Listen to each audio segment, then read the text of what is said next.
আজকে আমরা কথা বলবো মেলায় হারিয়ে যাওয়া সেই দুই ভাইয়ের মতো আইপিএল এর দুটো হারিয়ে যাওয়া টিমকে নিয়ে, যারা কিন্তু 2016 এবং 17তে ম্যাচ ফিক্সিং এর কারণে ব্যান হয়ে গিয়েছিল।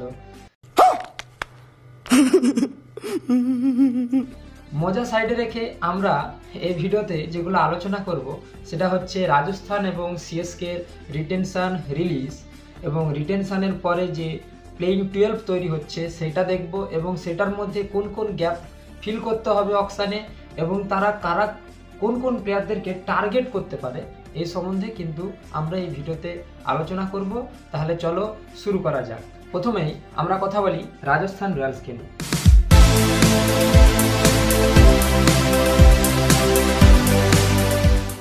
রাজস্থান রয়্যালস কিন্তু আইপিএল এর অকশনের আগে ট্রেড উইন্ডোতে একদম ডমিনেট করেছে, কারণ তাদের কিন্তু স্পিনার দরকার ছিল এবং অলরাউন্ডার দরকার ছিল, যেটা তারা সিএসকে থেকে নিয়েছে রবীন্দ্র জাদেজা এবং শ্যাম করণ রূপে।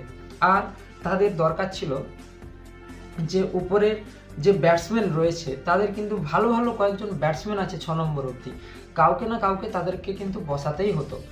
কিন্তু তারা স্মার্টলি, যেহেতু সঞ্জু স্যামসং টিমে থাকবেন না বলে দিয়েছেন, তার জন্য স্যামসংকে ট্রেড করে দিয়ে সিএসকের কাছ থেকে কিন্তু দুটো ভালো ভালো প্লেয়ার তারা তুলে নিয়েছে।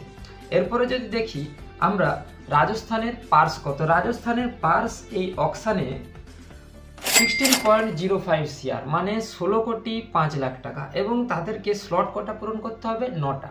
এইখানে কিন্তু একটু টলমটল হয়ে যায় ব্যাপারটা।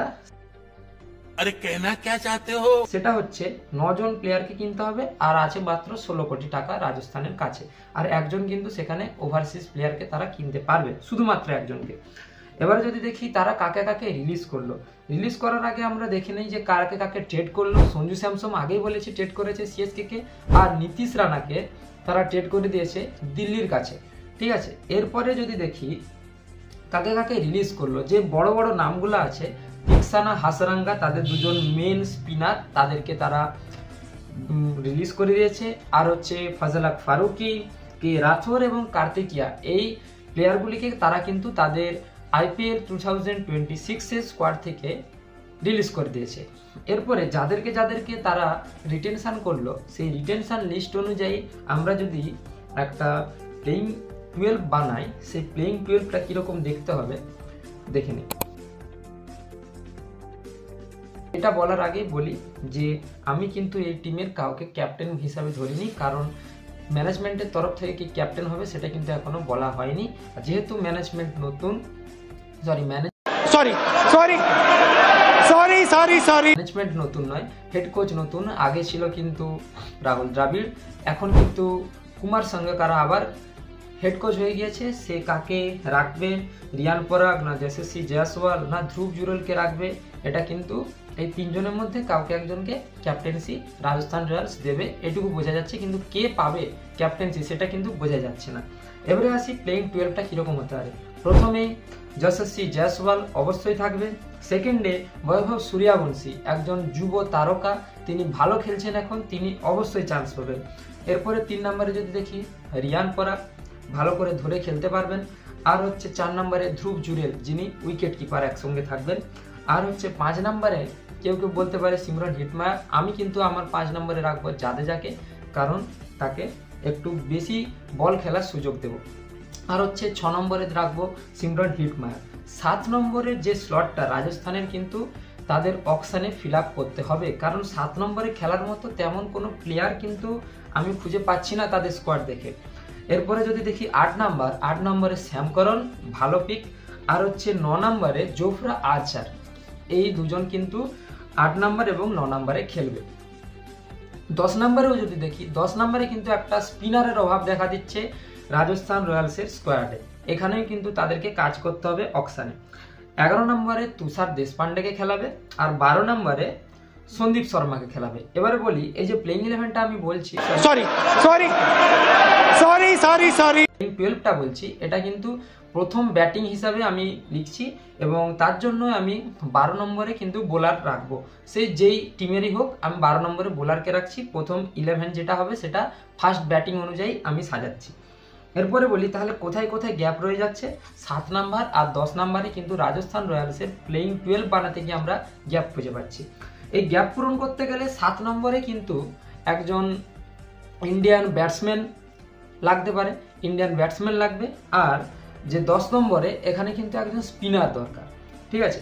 যদি 7 নম্বরে একজন ইন্ডিয়ান না হয়েও যদি একজন ওভারসিজ প্লেয়ারও থাকে চলে যাবে, কারণ এখনও অবধি যে প্লেইং 12 বানিয়েছি সেখানে দেখা যাচ্ছে যে 3 জনই খেলতে পারছেন ফরেনার, তার জন্য একজন রাখা যেতেই পারে।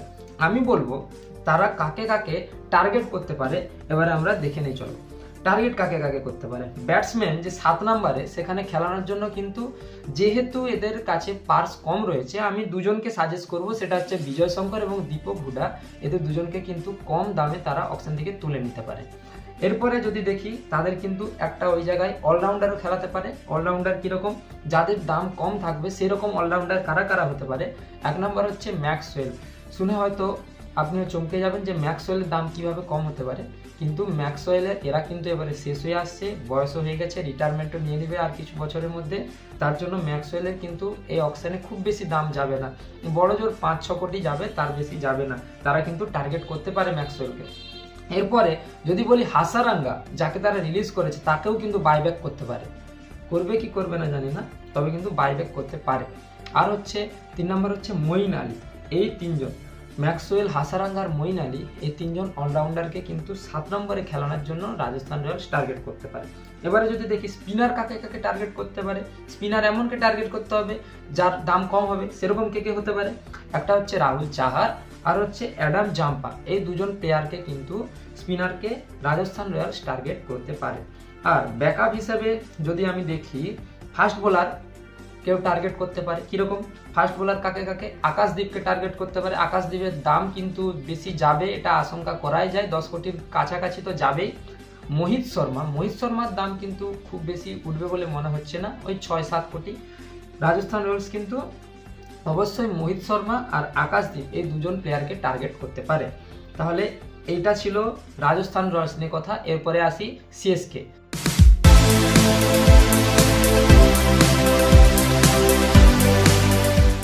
সিএসকে এর কথা বলতে গেলে আগেই বলা বাহুল্য যে সিএসকে সেকেন্ড হাইয়েস্ট পার্স নিয়ে অকশনে নামছে, তার জন্য তারা কিন্তু ভালো ভালো কয়েকজন প্লেয়ারকে তারা কিন্তু টার্গেট করতে পারে। সেটা যে দেখাই যাচ্ছে যে তারা 43.4 কোটি টাকা নিয়ে কিন্তু তারা অকশনে নামবে, আর ফিল করতে হবে মাত্র 9 জনকে।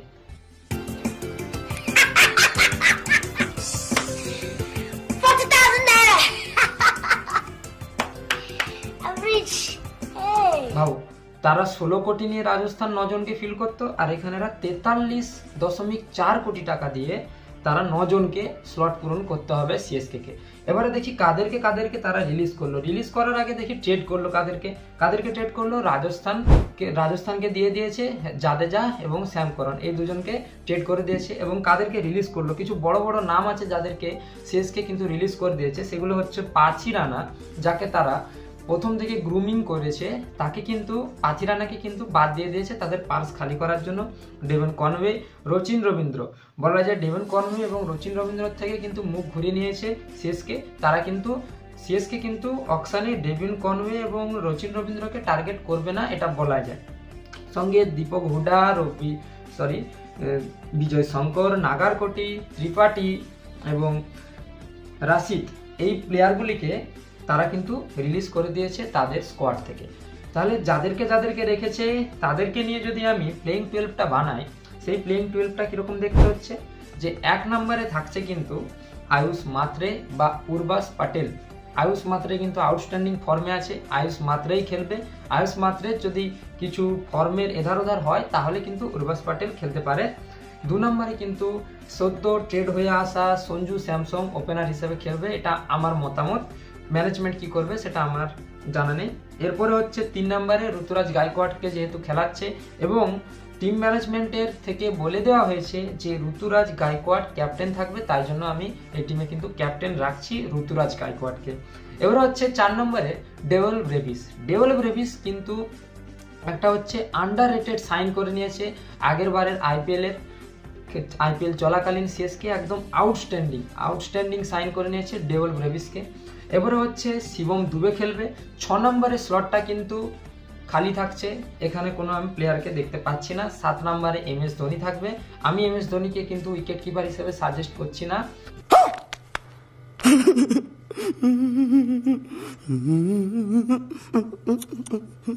কিপার হিসেবে আমি সাজেস্ট করছি সঞ্জু স্যামসনকে। 8 নম্বরে খেলবে নেথন এলিস কিংবা জিমি ওভারটন, কিন্তু দেখা যাচ্ছে নেথন এলিসের ফর্ম যেহেতু এখন ভালো আছে, তার জন্য নেথন এলিসকেই বেশি প্রেফারেন্স দেওয়া যেতে পারে। এরপরে হচ্ছে 9 নম্বরে শ্রেয়স গোপাল। এখানে একটা কোশ্চেন থেকে যায় কি শ্রেয়স গোপালের থেকেও কি আরো কোনো ভালো স্পিনারকে আমরা খেলাতে পারি? হ্যাঁ, অবশ্যই পারি, কারণ সিএসকের কাছে কিন্তু সেকেন্ড হাইয়েস্ট পার্স রয়েছে, এটা কিন্তু আমাদের ভুললে চলবে না। তাই তারা ভালো ভালো কিছু স্পিনারকে কিন্তু তুলে নিয়ে আসতে পারে অকশন টেবিল থেকে, সেটা আমি আগে বলবো, কিন্তু এখন আমি যে বিকল্প আছে সেখানে 9 নম্বরে শ্রেয়স গোপালকে আমি রাখছি। এবারে 10 নম্বর যদি দেখি, নূর আহমেদ খেলবেন, অফকোর্স খেলবেন, এবং 11 নম্বরে হচ্ছে খালিল আহমেদ, ইনিও খেলবেন। 12 নম্বরে ইম্প্যাক্ট প্লেয়ার হিসেবে আমি মুকেশ চৌধুরীকে খেলাবো। এবারে একটা কথা বলি, যেটা শুনতে কিন্তু সিএসকে ফ্যানদের কাছে একটু হার্ড হতে পারে শুনলে, সেটা হচ্ছে আমি কিন্তু এই টিমে MS ধোনিকে অ্যাজ এ ইম্প্যাক্ট প্লেয়ার হিসেবে খেলাবো, কারণ তার বয়স হয়েছে, উইকেট কিপিং করা এবং ফিল্ডিং করা একটা সারা ম্যাচ ধরে, সেটা কিন্তু তার হেলথের ক্ষেত্রে একটু বেশি হয়ে যাবে যেহেতু বয়স হয়েছে। তার জন্য টিমের ভালোর জন্য আমি বলবো যাতে আরও একটা এক্সট্রা বছর খেলতে পারে MS ধোনি, তার জন্য আমি কিন্তু সাজেস্ট করব যে MS ধোনিকে ইম্প্যাক্ট প্লেয়ার হিসেবেই খেলানো হোক। এরপরে দেখা যাক সিএসকে কাদেরকে টার্গেট করতে পারে। সিএসকে কিন্তু ভালো ভালো কয়েকজনকে টার্গেট করতে পারে। কাকে টার্গেট করতে পারে? তাদের কোথায় খালি রয়েছে স্কোয়াডে? 6 নম্বরে খালি রয়েছে। 6 নম্বরে কে খেলার মতো রয়েছে? 6 নম্বরের অকশানের দুজন বড় বড় প্লেয়ার রয়েছে। দুজন বড় বড় প্লেয়ার কে? ফার্স্ট হচ্ছে ক্যামেরন গ্রিন এবং আন্দ্রে রাসেল। ক্যামেরন গ্রিন এবং আন্দ্রে রাসেল, এটা হচ্ছে আমার প্রেডিকশন হলো ক্যামেরন গ্রিন কিংবা আন্দ্রে রাসেল, এই দুজন প্লেয়ার হয় সিএসকে কাউকে নেবে, কিংবা KKR এদের দুজনের মধ্যে কাউকে একটা নেবে। ঠিক আছে, একই টিমে দুজনকে নিতে পারবে না। সিএসকে হয় আন্দ্রে রাসেলকে নিল, কিংবা KKR হয়তো ক্যামেরন গ্রিনকে নিল, এরকম হতে পারে, কিন্তু একটা টিম এই দুজন প্লেয়ারকে একসঙ্গে নিতে এফোর্ড করতে পারবে না, কারণ এদের দাম অনেকটা বেশি যাবে অকশনে। এবারে দেখি যে কাকে 6 নম্বরে অলরাউন্ডার হিসেবে তারা খেলাতে পারে কিংবা টার্গেট করতে পারে। ফার্স্ট হচ্ছে আন্দ্রে রাসেলকে টার্গেট করতে পারে, আর হচ্ছে ক্যামেরন গ্রিনকে সিএসকে অবশ্যই টার্গেট করতে পারে। এরপরেও যদি তাদের ব্যাকআপ অনুযায়ী যদি দেখা যায় এদের দুজনের মধ্যে একজনকে সিএসকে নেবেন, এটা একদম কনফার্ম। এরপরে ব্যাকআপ হিসেবে কাকে রাখতে পারে? Liam Livingstone, Glenn Maxwell, Dasun Shanaka. Liam Livingstone এবং গ্লেন ম্যাক্সওয়েলকে আমি কেন বললাম, কারণ তাদের স্পিনারের যেহেতু ঘাটতি রয়েছে স্কোয়াডে, তাই লিয়াম লিভিংস্টোন আর গ্লেন ম্যাক্সওয়েল কিন্তু স্পিনারের ঘাটতিটা অনেকটা পূরণ করে দিতে পারে, তার জন্য বললাম। এবার হচ্ছে স্পিন বোলিং কাকে টার্গেট করতে পারে? স্পিন বোলিং কাকে টার্গেট করতে পারে? অবশ্যই তাদের খেলে থাকা একজন স্পিনার, শ্রীলঙ্কার স্পিনার अरे कहना क्या चाहते हो? তিক্সানাকে কিন্তু তারা টার্গেট করতে পারে স্পিনার হিসেবে, তিক্সানাকে। আর হচ্ছে জাম্পা বিষ্ণই আর দীপক চাহার। বিষ্ণই কিংবা তিক্সানা, এই দুজনের মধ্যে কিন্তু আমি সাজেস্ট করব এদের দুজনের মধ্যে কাউকে তাদের স্কোয়াডে তুলে নেওয়ার, কারণ স্পিনারের কিন্তু অভাব দেখা দিচ্ছে স্কোয়াডে। এরপরে ফাস্ট বোলার অতটাও দরকার নেই। ফাস্ট বোলার হিসেবে আমি বলবো যে পাথিরানাকে যদি বাইব্যাক করা যায় বাইব্যাক করো, কিন্তু আমার মনে হয় না যে সিএসকে পাথিরানাকে বাইব্যাক করতে পারে, কারণ সোর্স থেকে জানা যাচ্ছে যে দিল্লি আর KKR এই দুজনের মধ্যে কিন্তু একদম কাঁটায় টক্কর চলবে পাথিরানাকে কে তাদের স্কোয়াডে নেবে। আমার মনে হয় যে এখানে KKR বাজিমাত করে যাবে, কারণ তাদের পার্স অনেকটাই বেশি রয়েছে। এরপরে যদি দেখি তাহলে ফাস্ট বোলার কাকে নিতে পারে একটু কম দামে? আকাশদীপ আর জেরাল্ড কোয়েটজেকে নিতে পারে, আর পাথিরানাকে যদি টার্গেট করে তো নিতেও পারে, যেহেতু তাদের একটা বন্ডিং ভালো আছে, নিতে পারে। এবারে যদি দেখি ব্যাটসম্যান, ওই 6 নম্বরে ব্যাটসম্যান খেলানোর জন্য কাকে ব্যাকআপ হিসেবে রাখতে পারে? ডেভিড মিলারকে যদি কম টাকায় পাওয়া যায় ডেভিড মিলারকে রাখতে পারে, আর স্বস্তিক চিকারাকে কিন্তু রাখতে পারে এই স্কোয়াডে তারা সিএসকে তাদের IPL 2026 এর জন্য। তাহলে এই ছিল সিএসকে আর রাজস্থানের স্কোয়াডের ডিটেল অ্যানালাইসিস। আপনাদের যদি কোনো অন্য মতামত থাকে তাহলে কমেন্টে অবশ্যই জানাবেন। আর এই ভিডিওটি যদি ভালো লেগে থাকে একটা লাইক দিবেন এবং সাবস্ক্রাইব করে আমাদের ফ্যামিলির একজন মেম্বার হয়ে যাবেন। দেখা হচ্ছে পরের ভিডিওতে।